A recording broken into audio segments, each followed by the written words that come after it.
중안면부가 긴신 분들의 특징이 있어요. 볼륨이 적은 경우들이 많아요. 옆으로 약간 여기가 처져 보여요. 사실 중안면부가 긴 거를 해결하는 아주 되게 뾰족한 방법은 없어요. 근데 하지만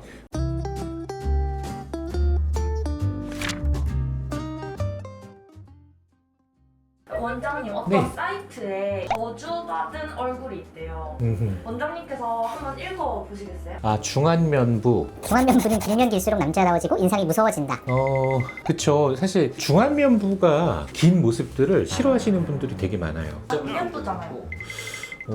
안 예쁘다? 사실 이게 중안면부가 길면 좀 차분해 보이고 성숙해 보이는 그런 모습이 있어요. 근데 다시 얘기하면 나이 들어 보이고 차분하다라는 거는 좀 약간 화가 난 듯한 그런 인상을 보일 수도 있고, 지금 여기 사진에서도 보면 이렇게 고양이 사진이 있고 사자 사진이 있는데, 사자는 중안면부가 엄청 길죠. 그래서 누가 봐도 사자 얼굴을 보면서 귀여워 보여요 이렇게 얘기하는 사람은 없어요. 그죠? 근데 이제 코 있는 부분이 되게 짧고 얼굴이 짧아 보이면 약간 사람들이 조금 더 밝아 보이고 어려워 보이고 좀 부드러워 보이고 귀여워 보이고 여러 가지 모습들이지만, 사실 중안면부가 긴 거를 해결하는 아주 되게 뾰족한 방법은 없어요. 근데 하지만 우리가 시각적으로 얼굴이 짧아 보이게 할 수 있는 그런 여러 가지 방법들이 있어요. 중안면부가 긴신 분들의 특징이 있어요. 볼륨이 적은 경우들이 많아요. 옆으로 관자놀이 꺼짐이나 아니면 볼에 볼륨이 부족한 사람들을 지방 이식 같은 걸 해주거나 필러 같은 거를 넣어서 얼굴을 상대적으로 짧아지게 만드는 거예요. 근데 이런 얘기 많이 하시거든요.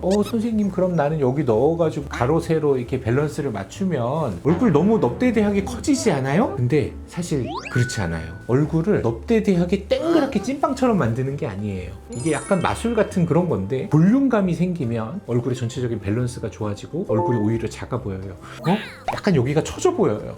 그걸 리프팅을 해서 하이라이트 부분이 올라가면 처져 있는 느낌이 없어지고 중안면부가 짧아 보여요. 또 하나는 이 사진에서 보면 사자는 코가 되게 길잖아요. 코가 길다라는 거는 다시 말해서 코끝이 낮다라는 거예요. 길이 대비. 그러면 길이 대비 코끝의 높이, 그 삼각형을 긴 이런 삼각형에서 이렇게 코끝이 높은 삼각형으로 바꿔주면 상대적으로 입체감이 확 증가하면서 얼굴이 작아지고 길어 보이는 거를 방지할 수 있어요. 그리고 눈이 이렇게 작은 사람들은 길이가 엄청 길어 보여요. 근데 눈이 이렇게 땡그랗게 커지면은요, 그런 느낌이 훨씬 줄어들고, 애교 필러 같은 거 많이 맞으시잖아요. 이 부분에 볼륨이 생기면서 중안면부가 짧아지는 그런 효과가 있어요. 그리고 또 하나는 미트임.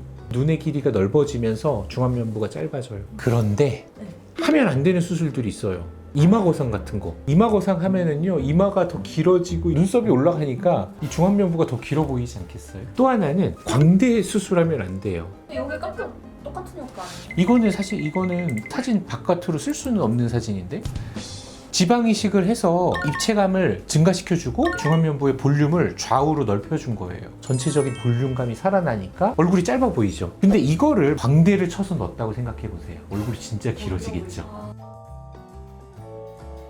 얼굴이 길고 특히 중안면부가 기신 분들은 광대 축소 수술을 하는데 조금 신중해야 돼요.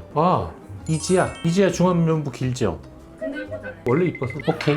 지금 이지아 씨는 보면 전체적으로 길이가 짧지는 않지만 그래도 되게 길어 보이진 않아요. 옆에 볼륨이 충분하다라는 얘기고, 얼굴의 아웃라인이 되게 부드럽고, 그리고 눈, 코, 입이 크잖아요. 그래서 상대적으로 밸런스가 훨씬 좋아져 보이는 거고 얼굴이 작아 보이는 거예요. 그게 전체적인 조화로움이 좋으면 그렇게 얼굴이 많이 커 보이거나 머리가 커 보이거나 이렇진 않아요.